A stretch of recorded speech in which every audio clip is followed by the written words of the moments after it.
Hello, everyone, and welcome back to the third installment of the ABCFC podcast. It's a Friday today. Obviously, normally we're meant to be recording on a Thursday, and 2 weeks in a row again. We've done Wednesday and Friday, and we're saying Thursday.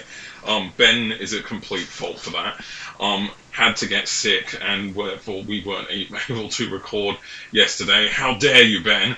But we're still here with Friday. I mean, I don't know if any of you saw, but I did put a post on YouTube literally yesterday explaining why. So for the few fans and subscribers that we have, you should all be up to date over the situation. But yeah, you're feeling better now, aren't you, Ben? Yeah, back on deck. Good to see you, Chester. Yeah. Yeah, let's looking forward to today's episode. We've got a big weekend ahead, which we'll cover on Monday. But I'm happy to be here, and let's crack on. Yeah, because it's another Thursday episode, or Friday in this case. Essentially, if you remember our first episode, Wednesday last week, we did an episode like this as well, and those are the ones we're meant to be bringing to you every Thursday, where Ben went through his top 5 games that he's been to live. And even in that video at the end of it, if those of you who stuck around for it, I explained that this week it will be my turn.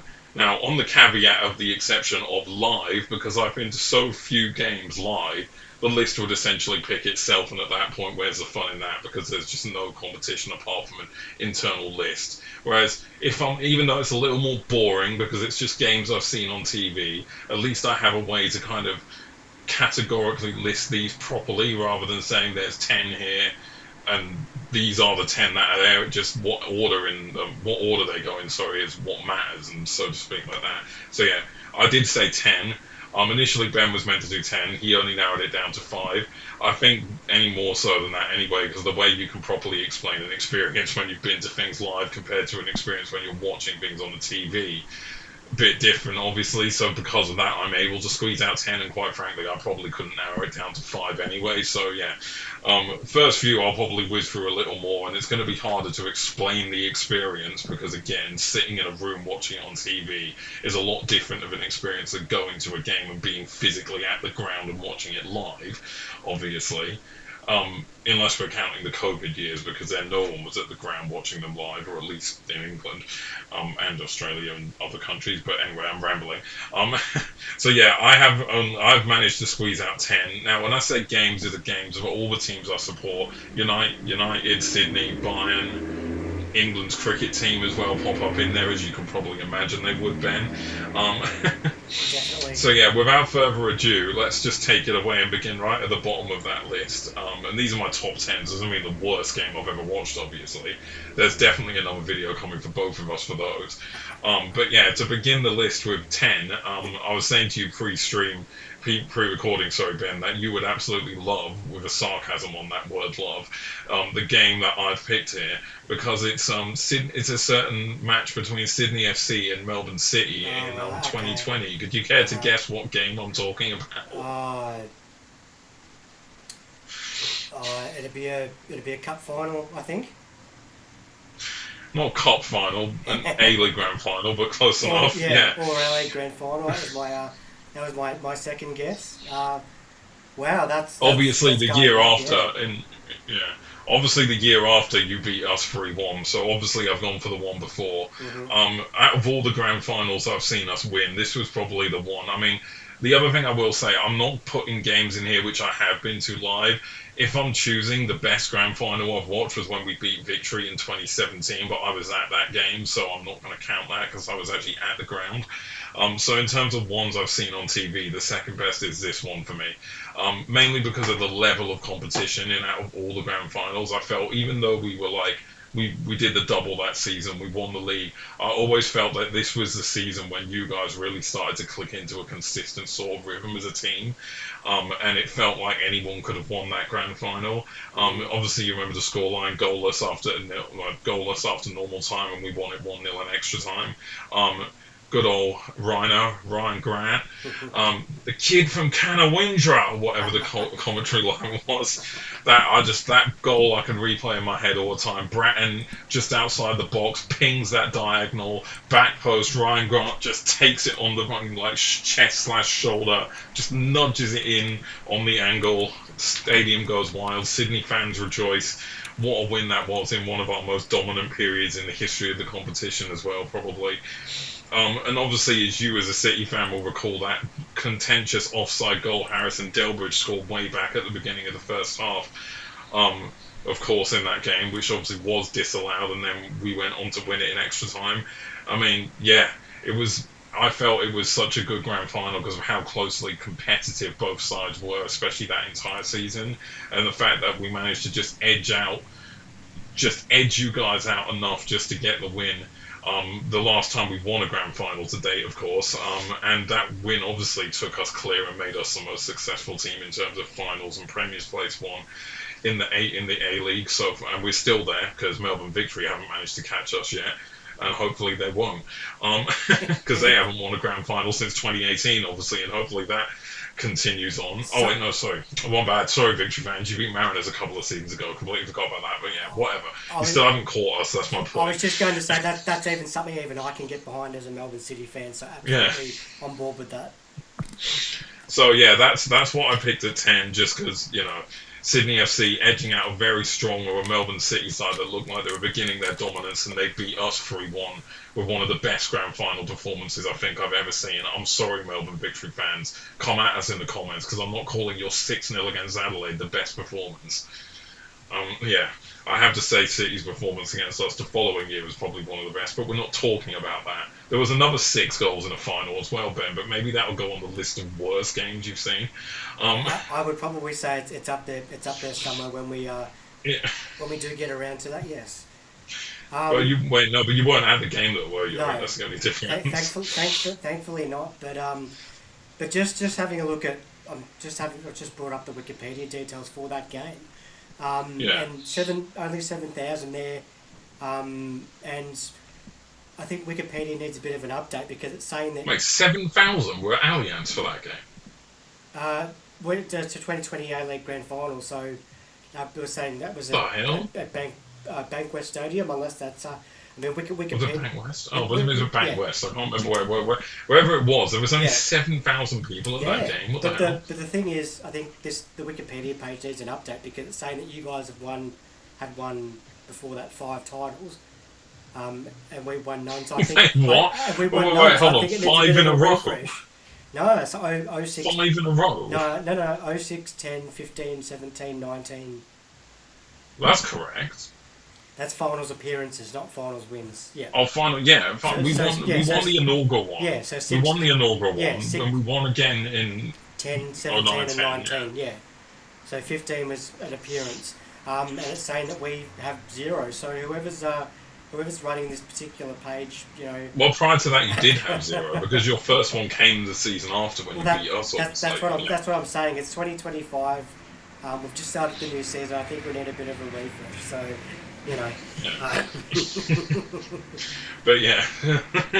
But yeah, that's seen at my number 10. Sydney versus Melbourne City, 2020 A-League Grand Final, 1-0 Sydney. Get in, boys. What a win. What a win. The next game on my list, Ben probably has no concern with whatsoever because it doesn't involve any team he supports. It's a cricket match, in fact, and it's not a final or anything like that. It was just a game for the ages because I just can't believe A, the score we posted, and B, the fact that we actually won it and the records we broke in that game as well. For all the England cricket aficionados out there, it was one of those finest hours again from Bazball when we went to Pakistan last year in a test series and came away from Multan in the first test, having posted more than 800 runs after Pakistan were put into bat and went past 500 themselves. Harry Brook gets a triple hundred, Joe Root gets his highest score of 262. Those two put on a partnership of 454, I believe it was, during that innings, and then we managed to bowl them out well short of our, we go 300 plus runs or around 300 or so runs ahead of them. Then we bowl them out for less than 300 and we win the match by an innings. And I can't remember how many runs, but an innings and a certain amount of runs. Yeah, I have to pick it because as an England cricket fan, especially during this Bazball era, I have seen a hell of a lot of incredible performances with bat and ball. But I think this one, for me, of all of them, takes the cake because since when do you go out there, concede more than 500 runs in your first innings, then score over 800 when you go into bat, and then still have enough time left in the game to bowl the opposition out to win the match? It's the first. I can't remember the exact stats off the top of my head, but Yeah, it was one of the first, if not one of the few times a team has ever achieved that feat. I think it was the first time ever that a team has conceded in a test match, has conceded more than 500 in their first innings and gone on to win the match by an innings. That was a first.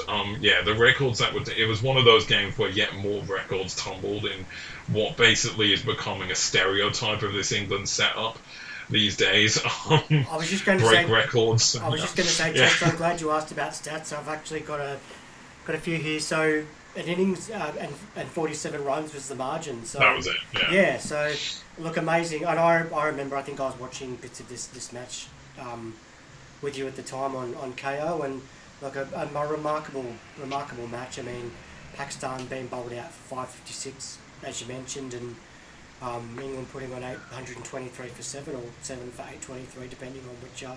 part of the world you live in. And then Pakistan getting bowled out for 220, so not even making 250 in the end. So Yeah, I remember watching it was on the night, it was in the last session of the fourth day. They were back into bat. And, when it's always going to, I've got 4 sessions left to bat. And then you think, oh, they're probably just going to block it out here. And sometimes you just, the longer it goes around wickets, you kind of sit there as a fan and go like, holy fuck, are we actually going to get this done? Or more, I should be more like, oh, fuck, this is getting a bit close, this. But I just remember that that evening on that fourth day, we went, I think it was 6 down. I think we had them 6 down going into day 5, and at that point you're like, oh, you know what, we got this now, because there's no way they can go a whole day and not lose 4 wickets with their tail and like an all-rounder in at that point. Yeah, I just remember how remarkable we were with the ball on what had been a relatively flat deck yeah, up until look, that it's point. amazing, and It just I'll kind of gave me just quickly go flashbacks to the through Rawalpindi a couple of test a things. couple So of years back when we went down and won um, 3-0, when we became the first team to score 500 plus in a day of Test cricket, and still mm, managed to win that game when they went past 500 when they went into bat themselves. It just kind of gave me flashbacks of how we won that game. That did. So yeah, even though Pakistan bounced back and ended up winning that series 2-1 because they basically whacked the fans on the deck and turned them into the rankest turners you've possibly ever seen. Um, that game, just for how ridiculously remarkable like the scoring was in that game and the fact that we won it still, right? Yeah, because yeah, normally, yeah, yeah, you can see 550 plus and then go score 800 yourself. At that point, you're pretty much like an hour left of day 5 to play in usual circumstances. But yeah. no, not with England. No, I well, think we got 800. I think we got 800 in 120 overs or something, wasn't it?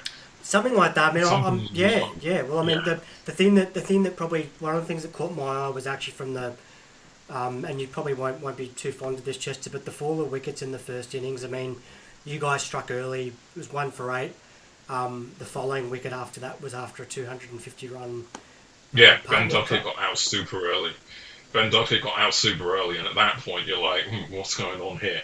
Yeah, yeah, But yeah, then we completely took over.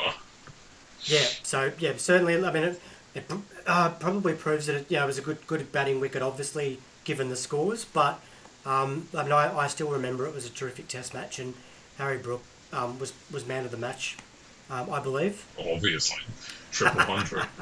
317. If I'm pretty sure he's only the third England batsman to score a triple century in a Test match after Graham Gooch and Len Hutton. Fourth, sorry, I think Wally Hammond got one as well.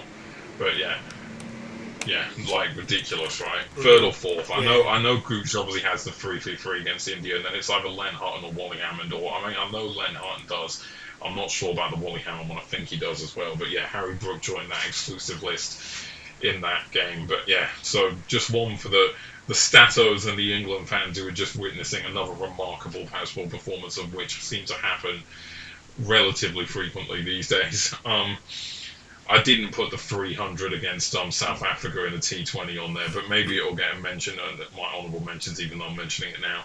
But for now, let's just move on up to number 8, where the first mention of my beloved Manchester United comes in here. It was relatively recent. It was in 2023 when we beat Newcastle in the League Cup final 2-0. The reason it's in here is simply because prior to that it had been, well, 2017, yeah. 2017, well, 2017 prior to that was the last time we actually won a trophy of note.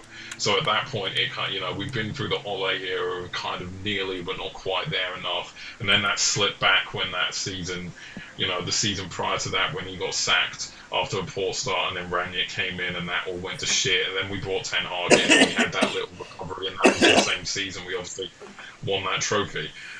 So yeah, that gets in there simply because we've been in a little kind of downward momentum, and I know since then all you people in the comments we've fallen even further.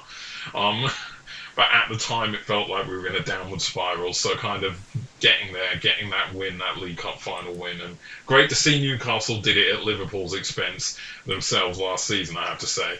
But no, for us specifically, that 2-0 win, getting that trophy after so many years of not quite getting there or missing out in finals and stuff like that was just kind of satisfying. Casemiro 1-0, the header.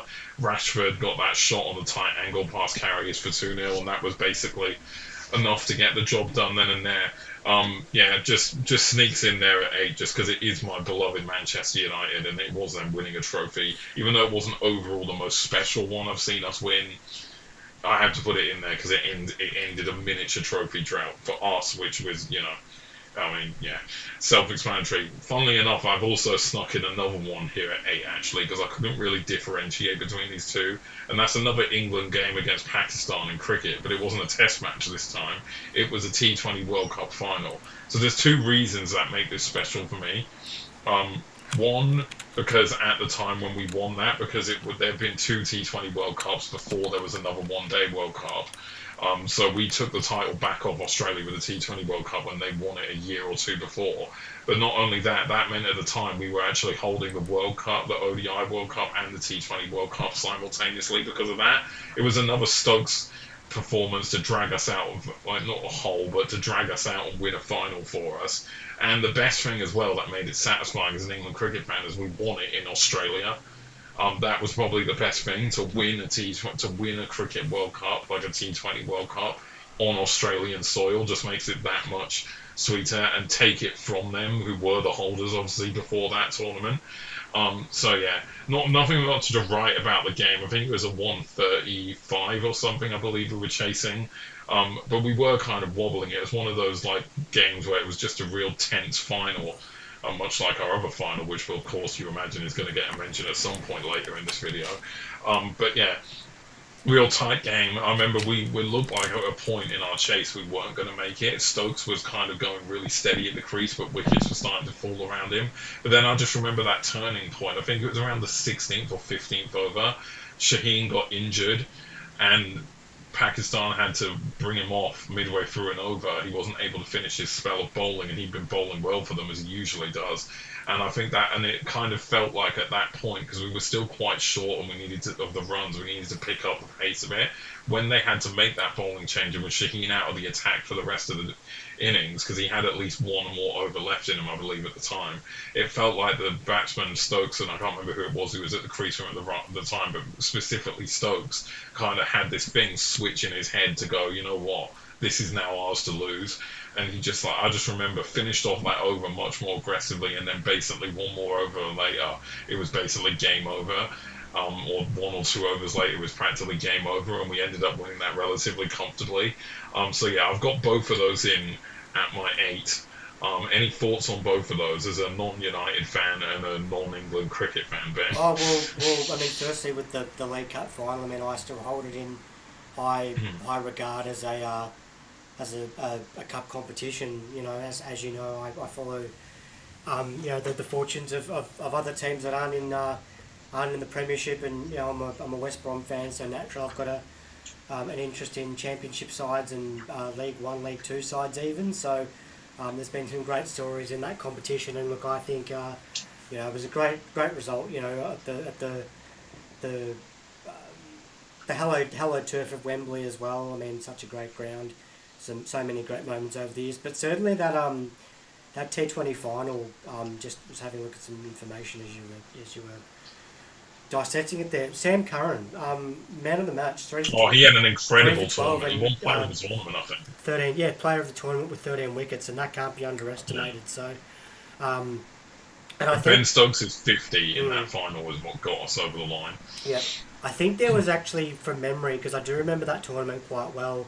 Um, I think it was a game against Ireland here at the G, which was actually rained out.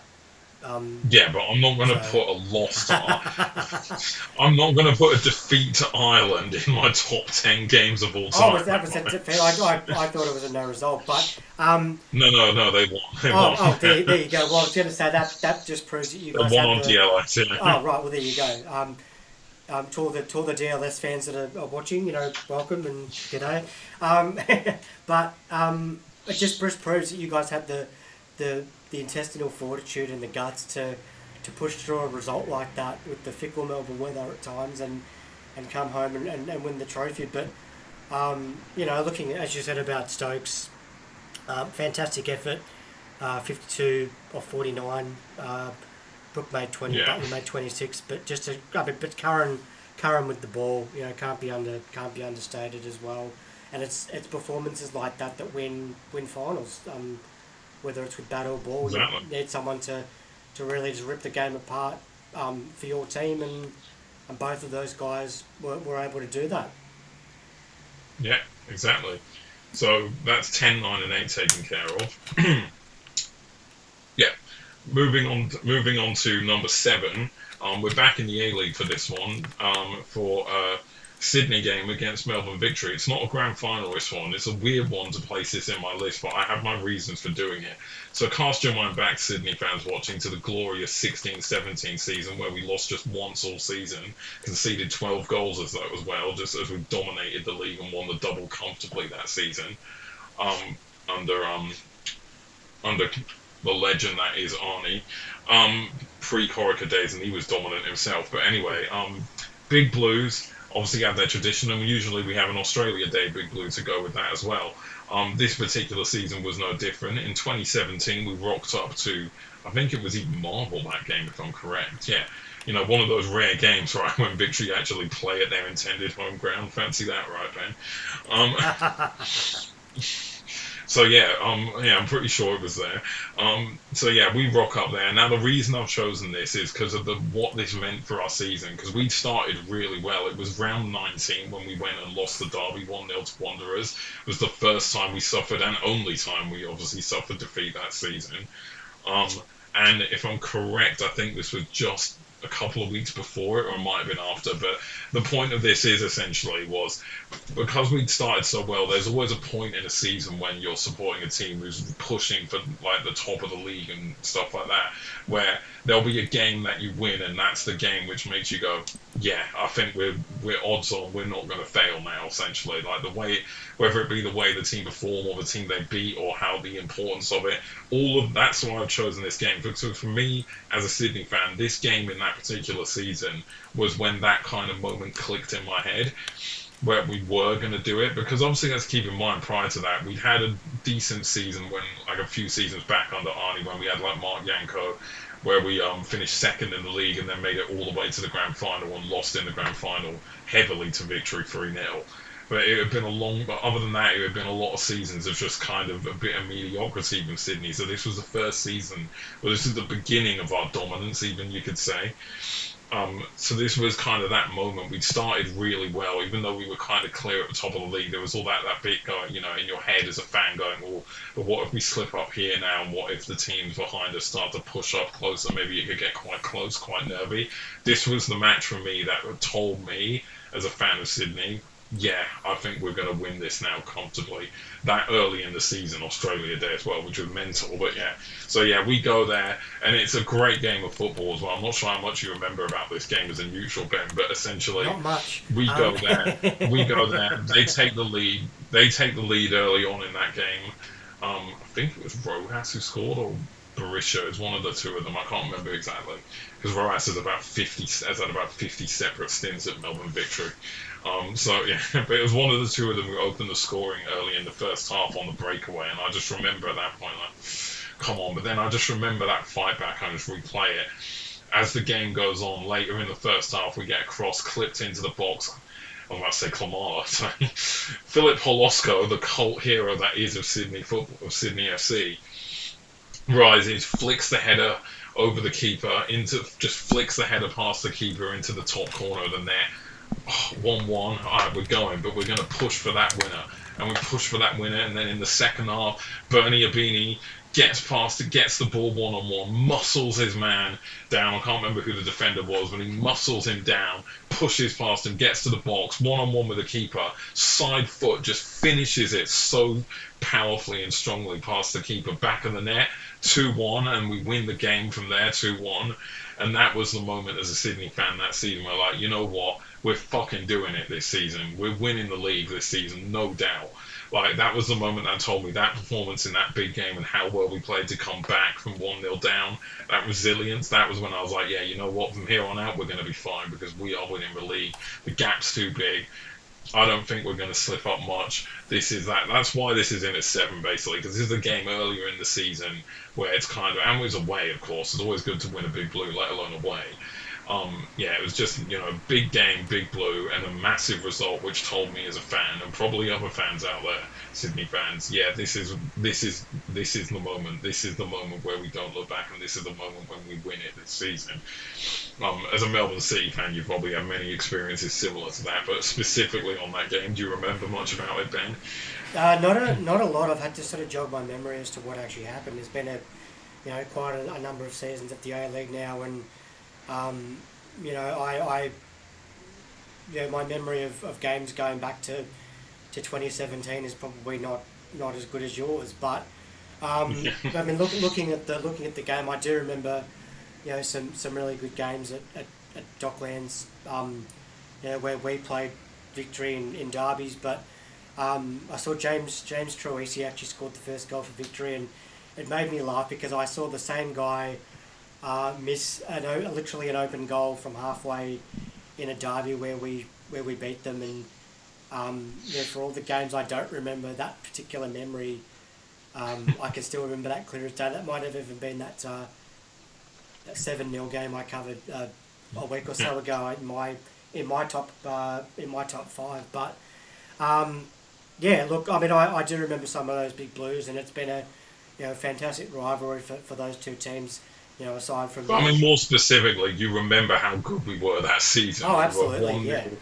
Just literally 1-0. I mean, this isn't in the list, but you are a Melbourne City fan. Maybe this one will jog my memory. I remember we went to Wembley Park later on towards the end of the season, beat you guys 3-0, and Bobo and Ninkovic linked up for one of the slickest, coldest goals I've ever seen.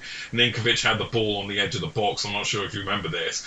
It had looked like he had no option. You had about 4 defenders in front of him, kind of closing him down, and just shows the mastery of Milos Ninkovic. Like, I'm just going to say, I'm a Sydney fan who doesn't give a shit about his move to Wanderers. He was there for 2 seasons. He practically did fuck all for them.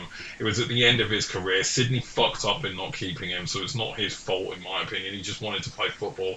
I disagree with the slander he gets from it. He's still a club legend. He did way more for us than he ever did for Melbourne, so for Wanderers. So yeah, just going to put that caveat out there. I have no issues with Milos Ninkovic. Ninko is still an absolute club legend as far as I'm concerned. But yeah, I just remember gets that ball on the edge of the box, got defenders closing him down. Looks like he's got no options because players wide of him are being closed down and blocked, and passing lanes are being blocked, and no real chance for shot. And I just remember from nowhere, to show the genius of the little Serbian, just kind of pops a short 5-yard pass just through a tiny gap in your defensive line as they're coming to close him down. And Bobo times his run perfectly, onside, takes a touch and just slides the ball under the keeper for just a really classy finish. I just remember that goal because of just how slick it was in the whole motion of it. Ninkovic, Kojing looks up, pops a 5-yard pass through, Bobo takes a touch, slides it under the keeper, just fantastic goal. Those two used to link up so well. I mean, I miss those days as a Sydney fan, the way, the team that we had around that time. Oh, yeah. Not sure if you remember that. Maybe you were at the game, but to get you involved more as a Melbourne City fan from that same season. I was just going to say, I can't remember if I likely probably was there, but, that you did have a great side that season, and we were sort of middle of the road, and I how remember you things have started the changed. season really well. I know we're getting off topic here, No, people, and no, I'll get back in a moment, but I do remember you started that season well. You beat us in the FFA Cup final when Cahill scored that season, remember? I do remember that. Yes. 1-0. Yeah. I mean, you were at the game, I'm pretty sure, weren't you? I don't think I was actually, no, but No. I do remember it because Bruno Fornaroli dropped an F bomb on. I won't say national television. Well, Fox Sports is a Yeah. national broadcaster, and Oh, yeah, he's still playing you that then. was probably the best moment of the game. Not the actual winning silverware, but that particular moment because it was completely off script. But we digress anyway. Yep. Yeah, but yeah, just to completely just go on a tangent there, to remind Ben of that season. But yeah, they started well. That was when you had like John Van Schip, I think it was the beginning of the season. I think, or was it Warren Joyce? I can't remember. Might have been Warren Joyce. I can't remember. It might have been that season. But you started well, and then you had a little fall off, and then Michael Van Hannes came in, and you kind of just stumbled down the league of Yeah, the rest and scraped into the that's finals. But right. yeah, Yeah. anyway, completely off topic. Let's get back on track with my list. In at number six, next, another game which isn't a final. It was a Champions League game during the COVID years. That season, when they couldn't finish it due to COVID, and then came back and finished it around July and stuff, and like a load of teams that were still in the European competitions came back and got through a load of games in short space of time. One of those for my good old beloved Bayern München was a game against Barcelona. And Barcelona fans who are listening to this are already listening to this and being, don't you fucking dare say the game I think you're about to say. But I am going to, because I'm sorry, when your team turn up and beat Barcelona, yeah, that's right, Barcelona, not like some Championship or League One or Zweite Bundesliga team or Dritte Bundesliga team or whatever. No, Barcelona, 8-2, that's right, 8-2. Of course, it's going to make your top 10 if you're a fan of the team who beat them. I don't think I've ever seen a game quite remarkable as that. When you just turn up and like beat, I mean, United beat Arsenal in 2011 8-2. Even that wasn't remarkable as Bayern. Just rocking up and beating Barcelona 8-2. This was Barcelona that still had Neymar, no, not Neymar. Barcelona that still had Suarez and Messi up front. I mean, yeah, granted they were aging a bit at that, beginning to age at that point. Still had Busquets in midfield. Still had some decent players, but 8-2, just ridiculous. And I think the funniest thing about it was in the second half, Coutinho came off the bench for us because that was when he was playing for Bayern at the time. Whilst he was, I don't know, on loan from Barcelona, I can't remember who it was. But yeah, he came off the bench for us, having recently played for Barcelona a couple of seasons prior, and scored twice off the bench against Barcelona. Couldn't have just made it any better. And like Coutinho was starting to decline as a footballer in terms of his career at that point as well. Yeah, I can't even remember the scores. I know Lewandowski got a couple. I know Musiala scored. That was one of his first goals for Bayern when he was still coming through as a youngster then. Coutinho got two. I think Perisic got one himself as well. It was just an absolute just hodgepodge of goals that were just flying in. One of those remarkable games of like football which you just kind of have to sit there and go, huh? Kind of like the Germany-Brazil 7-1, which didn't actually make my top 10. But I might mention it again later as an honourable mention, probably. Yeah, without going on about it too much longer, quarter-final of the Champions League, we played Barcelona. You always expect a tough game, right? They weren't at their peak anymore at that point. They were kind of on a slight decline, but you still kind of be like, oh, I don't know, it's going to be a close one, but no, forget close. 8-2, forget it. Right, at the Nou Camp as well, I might point that out as well. That made it even better. Barcelona were the home team for anyone watching this. I was sorry. Yeah, so, yeah, Sorry, Chester. Barcelona, Bayern, yeah. Sorry, mate. I was just going to say, one of the key points, I guess, to remember in the game itself is because you mentioned it was COVID affected. It was actually behind closed doors, so Yeah. it probably a little bit of a you never want to lose 8-2, but the Barca fans not being able to see it probably took a little bit of the shine You off mean the win. wait, hold on, sorry. You mean to say you'd hate to lose that game like that?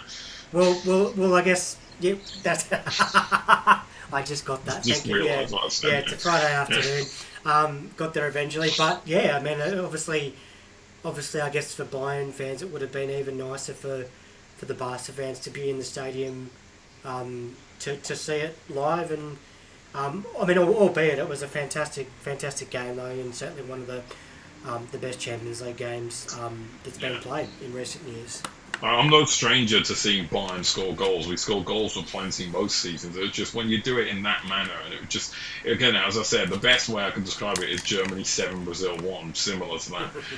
But anyway, moving on into the top five now. I've got a double one here again in fifth place because I found it hard to differentiate these two United results. Um, One of them was the game which decided the last Premier League title we won to date. Hopefully, 21 is coming soon. Adam McCullough, if you ever come across this video, 21 is coming. Um, yeah, Well, but yeah, it was when it wasn't the end of the season. It was obviously that 2012-13 season, Sir Alex's last season, of course. Aston Villa at home, 3-0 win. Nothing amazing about the scoreline or whatever. It's just kind of standard United win. Van Persie hat trick. What was amazing is the quality of that second goal, of course. Don't know if you've seen this or even watched it when it happened. Rooney had the ball deep, in our half, pinged a ridiculous long ball over the top. Van Persie chasing off the shoulder of the last man on the edge of the box. This long diagonal's just coming over his shoulder. He's watching it all the way and just bam, hits it on the volley first time across, hits it back across. It was Guzan, wasn't it? Yeah, hits it back across Brad Guzan in Aston Villa's goal, right into the bottom corner, like just looping down into the bottom corner, like just an unbelievable goal. For any people out there who may not have actually seen this, watch it because it is one of the truly most remarkable goals ever scored in the Premier League. Yeah, Van Persie gets that along with another two goals to complete a first half hat trick. We win it comfortably 3-0. And it was like in April sometime, and that basically clinched us. I say clinched, won us the Premier League title because City were like 10, 11, or 9 points or whatever adrift of us. Because like 11 or 12 points adrift of us after that. That's why obviously we won it because there was not enough games left for them to make up the difference at that point. Yeah, just a remarkable, goal. That's why I picked him mainly, and the fact it was the last time to date that we won the Premier League, and just reminded me of the good old days of Sir Alex, and that team, which weren't on paper the best team by far in the league, it's just showcased what he was as a manager to be able to get things like that out of that team. Apart from Van Persie, of course, we knew he was class. We signed him from Arsenal, and he bought we signed him to win the league, and that's exactly what happened. And the other one I have on that slot is a couple of seasons later in 2016 when we beat Crystal Palace in the FA Cup final under Louis van Gaal. Purely because that was our first trophy we won since Sir Alex Ferguson retired, so that one has to fantastic game. And the first trophy we won since the aforementioned Premier League in the game, and the other game I'm mentioning in the same spot. Right. Yeah. Sorry, you were saying? What? Yeah. Oh no, yeah, sorry. Yeah, that Palace FA Cup final 2-1. I remember they took the lead with Jason Punch, and Pardew did that whole stupid dance of his on the touchline, made a right meme of himself. We then equalised and then got the winner in extra time. Of course, like that's doesn't get better than that. That winner from Jesse Lingard just right into the top corner from around the edge of the box. I was watching it live with some friends of mine who we used to do FIFA comps with back in the day. A couple of which were one of which was United fans, or two technically, because my brother's a United fan as well. He was there. But yeah, I just remember us going, because we'd sat through a couple of games with other people's teams and they won things, and we never got the chance to do it ourselves, and we did for that one, and what a night. First trophy since Sir Alex Ferguson retired. Took a few seasons to get there. Kind of similar to the League Cup I mentioned earlier in this list, but higher up because, a better competition, obviously, and the first trophy since, Sir Alex Ferguson retired from the club. So, yeah, those are the two that slip in at number 5. I imagine you don't have much to comment on those, seeing as you have no real inherent interest in Manchester United. Well, I actually do, because I'm trying to find a particular game that does interest me, because you mentioned, I think you said it was Alex Ferguson's last season. Oh, you're talking about his last game, the 5-5 at the Hawthorns. That's exactly what I'm talking about, correct, yes. Because I was trying to remember if that was in the same season, and that's a game that sticks out. Yeah, the Premier League's first, the craziness and still to this day, only 5-5 draw. Yeah. Yeah. Football happens like that sometimes. I certainly remember Romelu Lukaku games happen. It's Sir Alex loan. Ferguson's last ever. Yeah. Yeah, that's Sir Alex Ferguson's last ever game in charge of us. Has to be a Premier League record, right? It just had to be. Yeah. But what annoyed me about that is we were 5-2 up. I remember we were Mm, 5-2 up and looking comfortable for a win, and then like yeah. just fell asleep, and Lukaku completed his hat trick because he got the first one early on. I think you went 1-0 up, and then he completed his hat trick, and you pulled it back to 5-5. Just a crazy game. Ultimately meant nothing because it was the final game of a season which we'd already won by, quite a, as I said, we won the league in April at that point, so we won the league a fair bit back from that, but still, yeah, not on my list, but a good mention for you as a West Brom Oh, fan. I yeah. forgot Well, about that. the Yeah, that was five. your lot. So Yeah. Well, five words that it'll take me a while to wrap my head around. Romelu Lukaku, West Brom player. So, he for a was guy, good that he season. was fantastic that 17, season. Yeah. 17 league goals he got that season. Wow. Just, Yeah, just, just. Had some good sides in those Premier League eras, and yeah, Steve Clark yeah, manager. that's right. Yeah, but that's a. You were talking about that particular season, and that just happened to stick into my mind. Yeah, Thinking, is that from the same year? And I remember it being yeah, Ferguson's last game, and yeah, it just that's why it stuck out. Not just the craziness of the result, and of course yeah. yeah, you said you guys are waiting for a title. We're waiting to come back into the Premier League for a sufficient number of years now, consecutive years. It'd be nice. Yeah, will this year be the year? We don't know, but that's Well, my you memory of lost that the other particular day, game. so Yeah, yeah, yeah. yeah. We live in hope. But yeah, anyway, moving on to a game Ben might have more to comment on. Obviously, there's a lot of teams that I support, and I've spoken about a lot of them already on this channel. There's one that I really haven't mentioned much, and I will be mentioning as the year goes on because when the Big Bash starts, as soon as I said Big Bash, I know in Ben's head, I think there's only one game he goes to, and I'm about to confirm that game. But yeah, this is the first time I've really mentioned the Big Bash team I support. I can't remember if I mentioned it at all in this channel, but it is the Brisbane Heat who I support in the Big Bash. And the one game, of course, I have to mention because I wasn't following the Big Bash when we won the title in '02. So naturally, the one game I am going to mention from it is when we went and won that grand final a couple of years ago. I know, literally, when I said in Big Bash a few minutes ago, Ben, let's be honest, you were thinking immediately, your mind went to, I know exactly what game he's about to mention, right? Pretty much. Yeah, It was. yeah.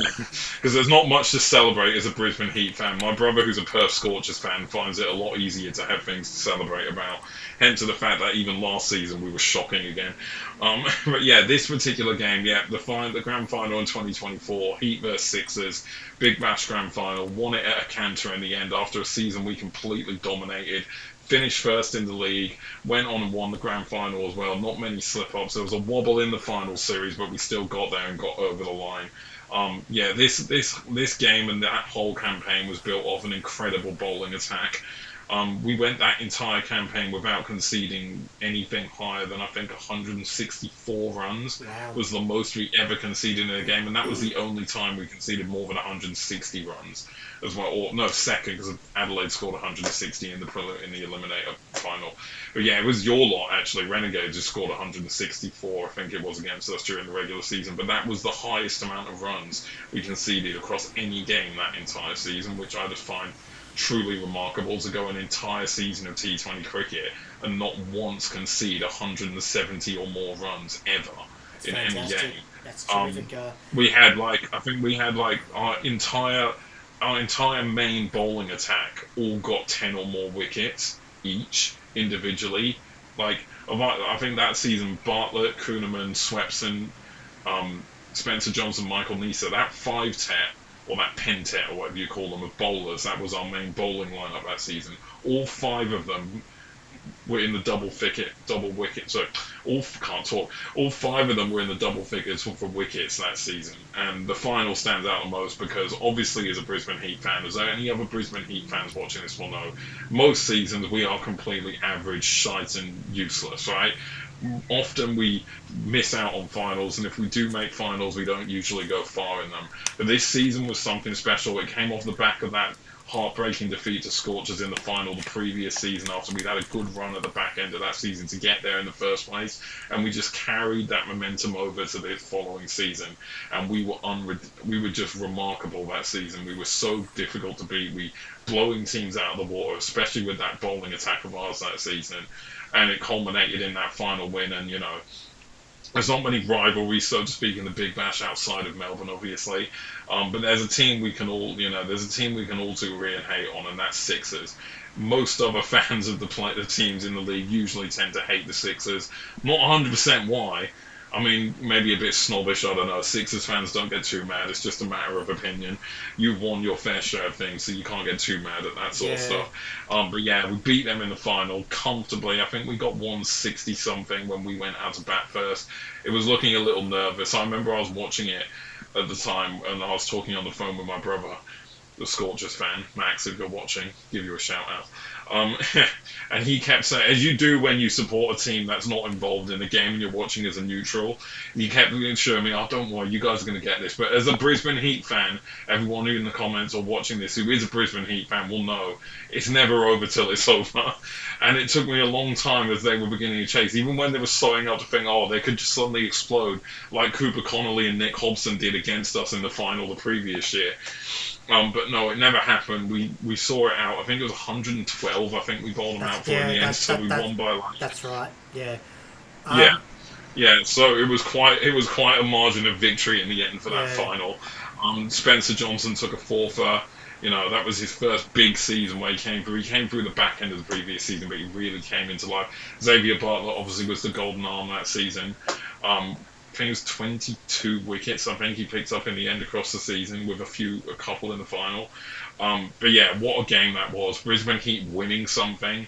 It's a massive rarity, and Yeah. that's why it gets a place right there in fourth place in my Yeah. top five. It does. Just an honourable mention from me relating to that game, Chester. So, was the batting performance of Josh Brown, 53. Yeah, he got 40. And I Oh, think he's 53 actually. yeah, looked a fantastic effort. No, I remember his exploits of that season, and I think he's moved on to another team now. I can't quite remember which team that might be, and I hopefully don't care. He was absolutely average for you guys. He was completely average for you guys last he season, was. Yeah, and you've kept him. yeah. And you've kept him, but like, oh, I Well, forgot to mention. Sorry, there was six balls here. How could I forget good old tall Paul? Sorry, Paul mm, Walter, if you're watching this, which would be remarkable. Um, Paul Walter picked up 17 wickets that season. We won the Big Bash as well, so I forgot about that. It was six bowlers of ours who all got into the double figures of wickets. I mean, that is just like you don't see that often it's a great in effort. T20 competitions who Yeah. are that good with the ball that season.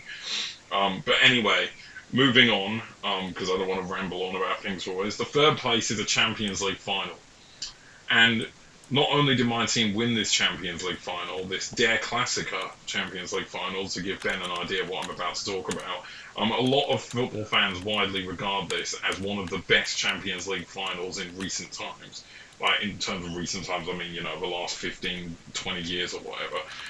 20, 15 years, whatever, right? Or maybe of all time. I don't know how people feel about one's way back, but anyway, I can't really comment on those. But yeah, this particular Champions League final at Wembley in 2013, I did say Der Klassiker, so yeah, it was Bayern versus Dortmund who played in the final. We won it 2-1 in the end over Dortmund, much like the other day, obviously. Throwback to our previous video. If you haven't seen it yet, check it out. Also, whilst you're there, don't forget to like and subscribe and follow us on Instagram. I realise we should probably be doing that a lot more to attract an audience. As I say, 47 odd minutes into this one, who's still watching here? Hopefully a lot of people, or at least some people. But don't forget to like and subscribe and follow us on Instagram for more stuff like this. Anyway, yeah. So yeah, that 2013 Champions League final between Bayern and Dortmund. An amazing game of football. I don't know if you actually watched it when the game was on back then, Ben, if you had an inherent interest in the Champions League, with West Brom being just in the Premier League at least, and Pally being down the divisions by that point. But yeah, it was a fantastic final between both teams. The quality that both teams had on play. Funny enough, it was actually the last game Lewandowski played for Dortmund before he joined us that same summer. So yeah, he lost to us in the Champions League final, then joined us. Ilkay Gundogan scored a penalty for Dortmund in that game, levelled it up. It was Mario Mandzukic who actually opened the scoring for us, funnily enough, in that game. But it's all best remembered for Arjen Robben's winner to win the game 2-1 in the 86th or 7th minute. It was late on, essentially, from what I remember. Yeah, it was one of the best games of football in a final, like you're likely to see. Even though it wasn't the highest scoring game, just the quality of football like on show from both sides in that final was just at such a high level. And that was kind of like that season where the German teams kind of broke the Spanish team's dominance. Both us and Dortmund smashed Barcelona and Real Madrid respectively in our semi-final matches to get there, to set up that all-German final, and it just did not disappoint with that game of quality that it was. Mats Hummels, Mario Götze, Robert Lewandowski, three players who were on the pitch playing for Dortmund that game, who went on to play for us in the coming seasons, of course, and doing what we usually do, stealing the league's best players, especially back in those days. But yeah, but yeah, just gonna put that on there in third place for me because again, as a Bayern fan, I know we won the Champions League a few seasons ago when we beat PSG 1-0. In my honest fair, it just didn't make the top 10. It's probably just outside it, but the reason it didn't make the top 10 is I just didn't think it was a great game of football. Obviously, it was during the COVID season. I already mentioned the 8-2 against Barcelona. That was in the run-up for that fight, for that Champions League win. I just felt that was a more memorable game than the Champions League final itself against PSG. But yeah, this one against Dortmund gets right there at 3, not only because it was the first time I saw Bayern win the Champions League as a fan, but also just the overall quality of the game and just how good it was to watch, even as a neutral, I can imagine. Did you ever watch that game, Ben? I don't believe I did. It's going back a while, but I'm just having a look at some of the highlights and just the stat. Look, fantastic game, and as you said, there's a iconic photo that I'm looking at of Iron Robin after he scores. He's got his arms sort of raised out as if, I can't believe what just happened. But and you mentioned Lewandowski, who was at Dortmund prior, but Jurgen Klopp was actually manager of Dortmund there as well before he went on to Liverpool, and then those god awful Travago ads that are popping up on TV at the moment. So he's obviously after leaving Liverpool, short of a buck. So, but look, Do you remember who our manager was, Ben? Do you remember who our manager was then? Oh, Without looking it up, I mean, obviously I know, but without looking it up, do you remember? I want to say Bit of a miniature sort of, kind of like a loose, to use the term loosely, legend around that kind of era for us. He had a couple of stints managing us around that time. That was his last stint managing us. He left after that season. Name doesn't jump to your head. I was going to say Van Gaal. I was going to say Thomas Tuchel, but the name. Jupp. I'm not sure if you remember the name, but it's Jupp Heynckes. I know of it. Yeah. I thought you were going to say Jaap Stam for a second there. I'm thinking I know that. He won a Champions League himself, and before anyone questions, now that you brought that up, there's one reason why Manchester United's treble win in 99 hasn't made my list, because I wasn't watching football back then at 5 years old. So yeah, that's I'm not going to include a game I haven't actually seen live when it happened on TV. Obviously, I'm not just going to include, because then obviously I could throw out, and then obviously United's treble win in '99 is probably going to finish top of the list, right? But I'm not going to count it. And then I could chuck England's World Cup win in 1966, and when Ben does his list, if we ever do a list for games like he's seen on TV but not live, then obviously St Kilda's win in 1966 is going to make his list as well. So we're only going to include games we've actually physically seen live when they happen. Preferably games in colour as well. I'll just add a little caveat onto that because for those. Although technically the World Cup final was in colour. There's two versions of it, and there was a colour version. I have seen clips of it. Well, the St. 66 flag was inglorious black and white. So I say glorious because I don't know when we're going to win the next one in 4K or maybe. I know this is a complete tangent, and we're doing my list. But I'm just going to quickly ask: have you seen footage or highlights of that final win? I mean, surely you have. Right? Oh yeah, there's bits on YouTube. There's bits of colour footage of it as well. But just a little caveat of that you may not know. Back in the day of those finals, they actually used to swap jumpers, which is pretty common in football these days. So the St Kilda players were running around with the cup in Collingwood jumpers, except for I think one player. It's true. It's absolutely legit. Do you think that's what's cursed your club? Maybe some people say yes. Some people absolutely say that's what it was. But that was the done thing back in the day, and as I said, it's more prevalent now in European football and other sports. But that's actually what happened. It's yeah. Um, AFL fans and fans of the old VFL will know exactly what Your I'm clubs, I know talking we're about. on a tangent here, but I'm going to say it again like I did on the episode like this last week. Your club ceases to amaze me, and never ceases to amaze me in terms of just the decisions they make. I mean, Wait till we banter club, maybe, right? wait till we get to my list of weirdest games I've seen where there's a game in 1996 Worst where games. where the lights go out and they have to replay the I, second half of I the know game. I know you So struggled to come up with a top 10. I know you struggled to come up with a top 10 in your video last week. I have no doubt in my mind when we do your list of worst games you've seen, the top 10 is just going to be so easy for you to list off. I And could it might just be 10. I think we said last week, to everyone who didn't watch last week, we might even end up doing two separate videos for you where 10 worst games you've seen or 5 worst games you've seen, yeah. but no Saints games, and then a completely different video just for Saints games because there's probably so many bad games you can Uh, pick from in that Yeah, a list. few horror stories within that group definitely, and Yeah, I like think that massive defeats or I think that's worthy of a yeah, for a club whose the 80s was a horrible decade and history of having the worst the most bottom finishes even more in league recently, history and a even cup your drought. back-to-back wooden spoon, even your back-to-back wooden spoons more recently, right? Well, I'm not sure about back to back. We haven't won one in about a decade, Oh, but not back-to-back. I'm rambling. But we do hold the record for the longest flag drought and the most wooden spoons in history. So I'm sure that's something Yeah, in another episode I'll be happy to cover off. So, but yeah, I we'll won't. do a whole Yeah, Saints special, yeah. one episode for you But guys here but I to digress. attract the Yeah. AFL crowd. Uh, Yeah, alright. So moving on in my list, we're into the top two now. Number two, we're back to cricket, and I think if you're keeping track of the games of cricket I've already mentioned with England, I think you'll know. I've mentioned the T20 World Cup final. I think you'll know in it too is the one that I haven't mentioned. Ben, why don't you introduce it for me if you're that certain of what I've got in I at number two if we're talking an England cricket game here? I I'm just preparing Geez, my this is the notes. shoot. Yeah. Haven't you figured this one out yet?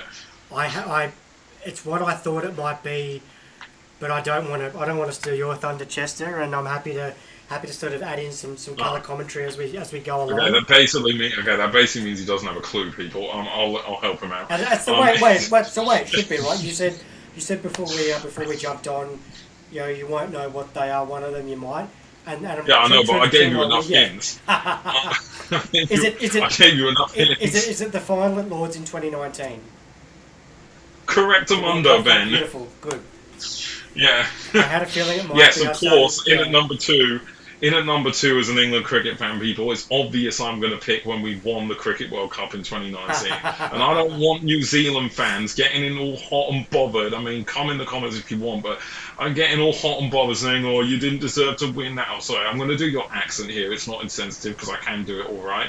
Oh, you're getting all hot and, this is not your final. You shouldn't have won that game.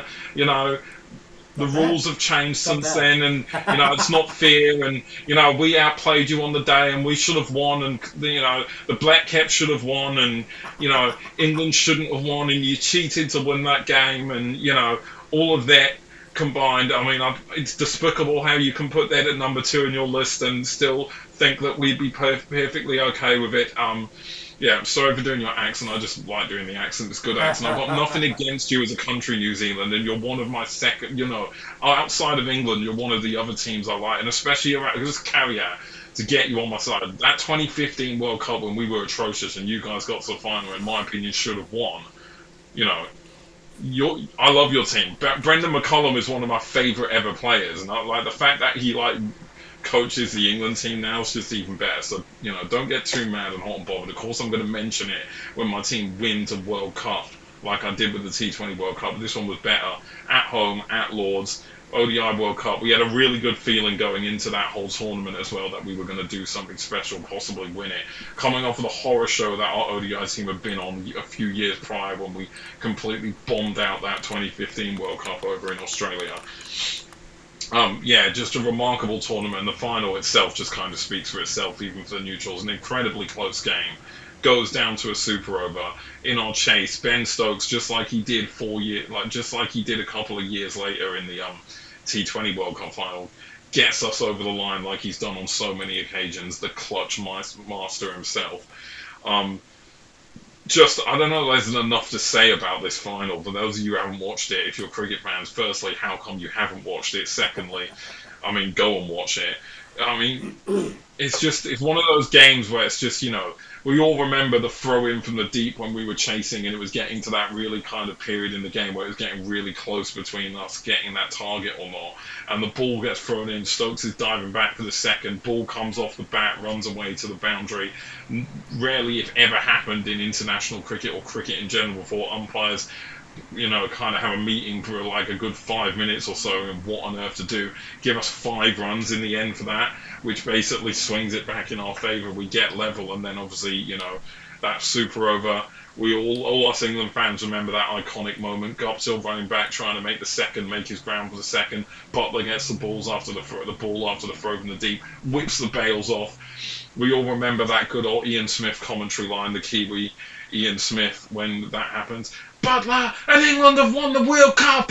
England have done it, or whatever it was. I love Ian Smith. Whatever it was, yeah, that good. Yeah. I'm not great. I don't have the greatest Ian Smith impression. I don't have the greatest impression of Ian Smith, but yeah, just we all remember that classic line of a Kiwi commentating on the fact that we won the World Cup against his country's side. He's a fantastic I mean, what more can I say about what was a remarkable game of cricket and a remarkable result for an England fan? Ben?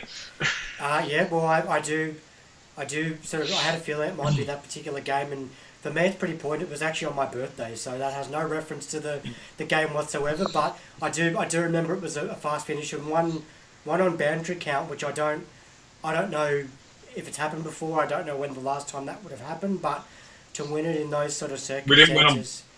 Oh yeah, true. Yeah, because we tied the super over, and I forgot about that. We won on bounce. Yeah, so that's one for the record book. It has it's like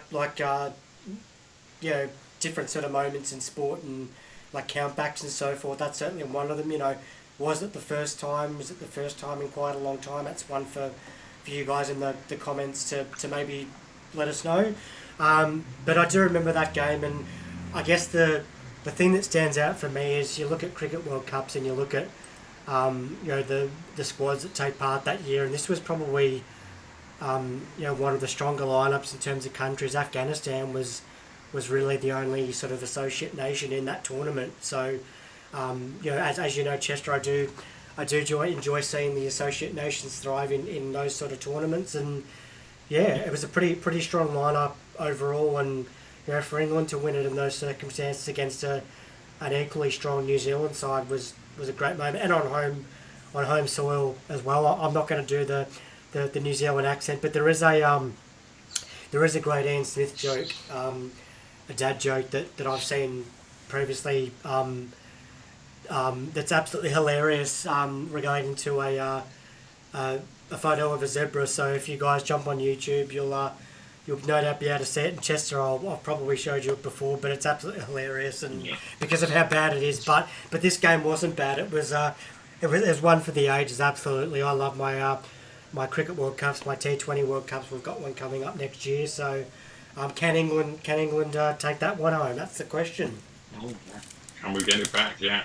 We'll be bringing content on that. Obviously, we'll do a full review of that for you guys, but that's not till next year. Now, we've had the 9 of the top 10. Are we ready, Ben and everyone listening, for the number 1 on my list of best games I've ever seen on TV? I'm not really going to do an honourable mentions because the video's been going for over an hour because I've been talking like I usually like to do, but also I've only mentioned a couple of games, so you could count like that I haven't put in my list. Brazil, so Germany 7, Brazil 1. Everyone knows that game. It would have made my top 10, but obviously it was difficult to narrow some down. But yeah, so let's just jump straight into number 1 then on my list. I'm not a drummer. Excuse the shoddy drum roll. I'm going to just jump in right and say it wasn't that long ago. It was recently. It was in the year of 2024.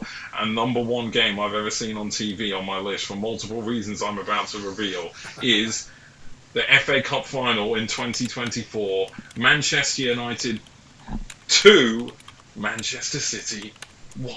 Ah, dear. Fuck you. City scum. Small club. All that, right? I'm not going to rile you up too much because I'm about to reveal that game. You can laugh at us all you want, but even in our banter era, we beat you twats in an FA Cup final. I know you beat us the year before, so call it exacting revenge on you, right?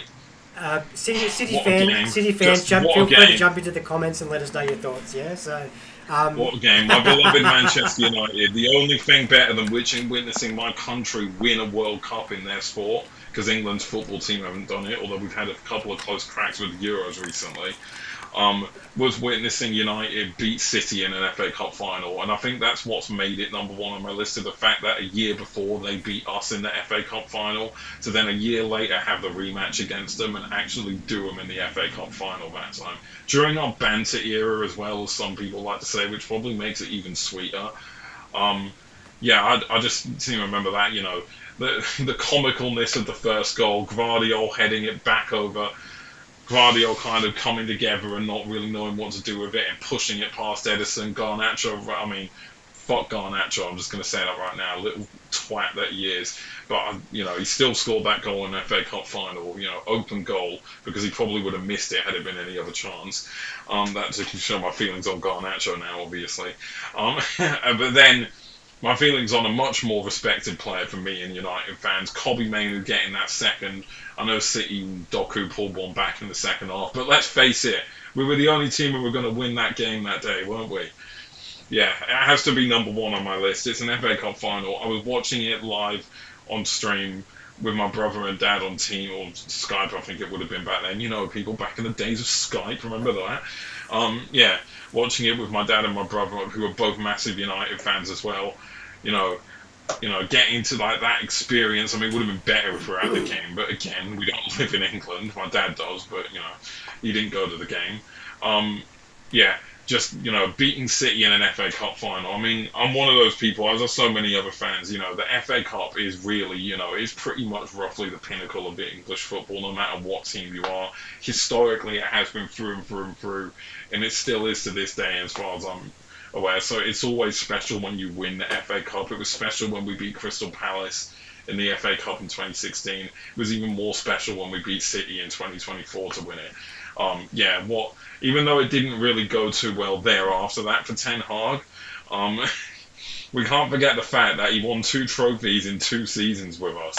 When, and a lot of people were giving him shit. Yeah, I don't think he's a particularly great manager, as he proved how it went after that into the following season. But still, it's number one on my list for a reason. It's Manchester United, my beloved Manchester United, beating our City rivals at Wembley in an FA Cup final after they'd literally beaten us the year before, and teams also bantering around us in that kind of way that they like to do these days. We still won the FA Cup. I don't care. And I don't care that a year later we lost in a Europa League final to Tottenham Hotspur. Because that's not on my list, obviously. Right? We're talking about my top 10 list. And it's right there at the top, edging out seeing England win the Cricket World Cup over New Zealand, just because Manchester United beating City is special anytime, but beating them in a cup final. And let's not forget the cup run, which also puts it there. We beat Liverpool at Old Trafford in the quarterfinals. Ryan, we got lucky. We 3-0 up and throw away a 3-0 lead to edge past Coventry City on penalties in the semi-final, but it's still a win. It weren't great results, but it was getting there in the end. And, beating Liverpool and City en route to lifting the FA Cup. I mean, as a United fan, it can't get better than that. The only way it could be better if it was City that we beat in the run-up and it was Liverpool that we beat in the final. Yeah. But either way you have it, as a United fan, it's special. And to end off my list, then you just can't get better. That's one of the 2 pinnacles as a United fan. The other being, one of the many, the other being Champions League, obviously. But like in terms of English football and how far that goes, that being one pinnacle, the other one is the other way around. We beat City in the run-up and beat Liverpool in the final. But either way, it doesn't matter. Yeah. We beat Liverpool en route, we beat City in the final. It's it's similar, but right up there has to be number one. Unless United win the Premier League this season, then the list will change. Or would they win it any season, and the list will change. But for now, as things stand, that's number one on my list. Well, that's look. I can't think of a better game to sort of top that list. So just a couple of quick thoughts from me on that game before we wrap up. Look, the old saying goes, no one remembers who finishes runner-up. So that game that you mentioned the following season, we won't worry about that. But you mentioned the run to the final, and you mentioned Coventry City in the semi. I remember that game, but it's the fourth round win against the might of Newport County, third division, League Two. Third round. Third or fourth round, yeah. Third round. Third round, yeah. The might of third division Newport County at Newport County's ground. It's games like that really show the character of sides. You know what's so special about that cup run as well? Not only did Anthony score in that game, he also scored against Liverpool. So United fans will know how much that means. That a waste man like Anthony can score in those two goals in that cup run. Liverpool, you got done in by us, obviously, like on the weekend just gone. But don't you flash back to that FA Cup quarter-final when we beat you 4-3. You forget that Anthony scored against you in that game. So, But anyway, continue. Oh, no, I was just saying, sort of looking at some of the details of the run.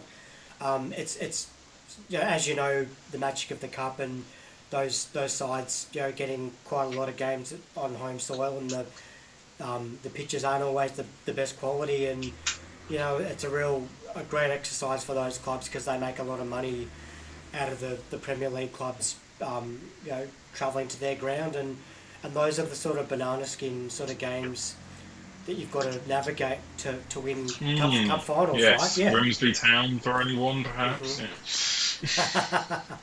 I didn't want to mention it, but that's certainly correct. So games like that are what make those cup runs special, So.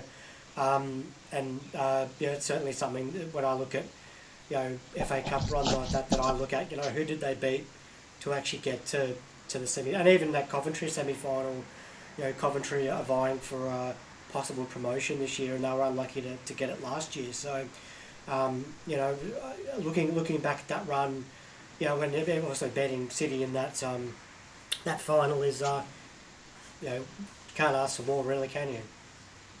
Yeah, exactly. Right. Exactly.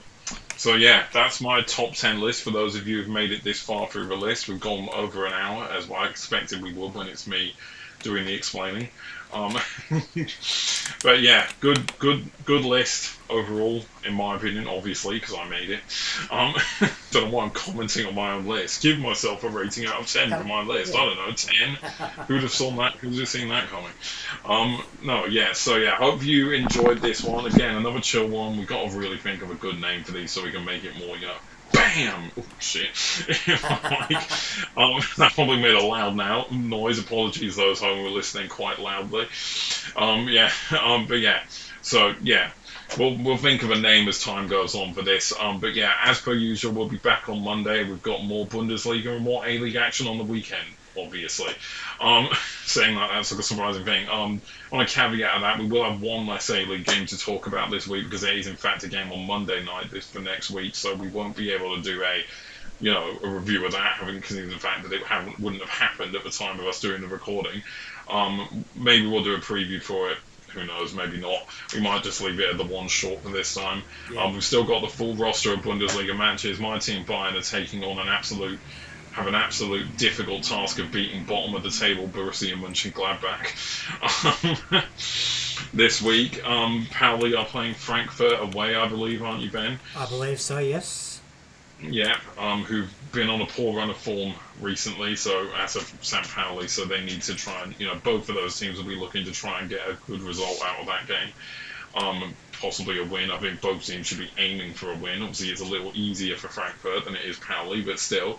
So we'll be back with the Bundesliga and A-League review as usual on Monday, and then obviously next Thursday we'll be back with the next installment of one of these random, more chill episodes, which I might just call it that now because I'm getting so used to calling that, because that's so mean to just give something a very kind of title like ABCFC podcast, random but chill episodes. Yeah. I'm sure. Where we might have a quiz. That could be an idea, but I think by this time next week, Chester, I think we'll have some sort of a name. I'm sure between the two of us we can. By this time next week, we'll have already recorded and uploaded it, hopefully, because we should be doing it on a Thursday. Well, that's what I was also getting at. But big Bundesliga weekend, and obviously just quickly, touching on our respective A-League games. We've got Perth at home at Amy Park on We got Saturday Mariners at Saturday night. 5. Oh, yeah, Ben's Yep. going to that game. Yep, Ben will be at that game, people. I'll be So, yeah. I'll be there with my my Melbourne Heart gear. Got to represent. So hopefully first home win of the season. So good Yeah, response. maybe you can maybe you can take some pictures and stuff, and we can put them on the episode, so people can see what an A-League atmosphere looks like for those who are watching from outside of this country. Yeah, just ignoring the empty seats, of course, as Yeah, as, of as, course, as yeah. A-League fans will know. City don't always draw the best crowds, but we won the No championship way last year, so yeah. that doesn't really matter. But absolutely, yeah, there'll be some snaps. Hopefully the weather's good, and Yeah. as you mentioned, you guys have got the Mariners on Saturday night. That's going to be another great game, homecoming game for Andrew Redmayne as well. So And it starts tonight, of course. We have a game tonight. I can't remember who's playing. Shows my it's preparation. Newcastle I believe versus it's Brisbane. Newcastle No, versus Newcastle Melbourne Victory, Victory. yeah.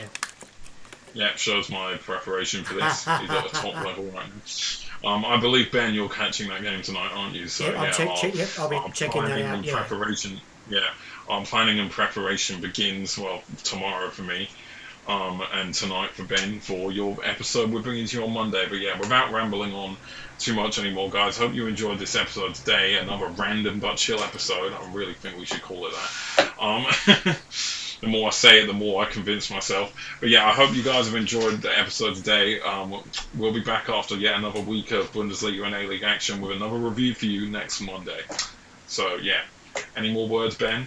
No, looking forward to this weekend's action, mate, and like and subscribe. If there's followers that want to drop us a comment, feel free to. What Ben said, yeah. Yeah, we certainly like we like knowing that you guys enjoy the work that we do. It's something that we've been talking about for a while, and we really enjoy bringing it to you. So, have a great weekend, guys. Take care, and we'll catch you on Monday for the reviews.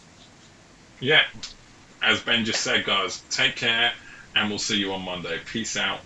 Bye. See ya. See you later.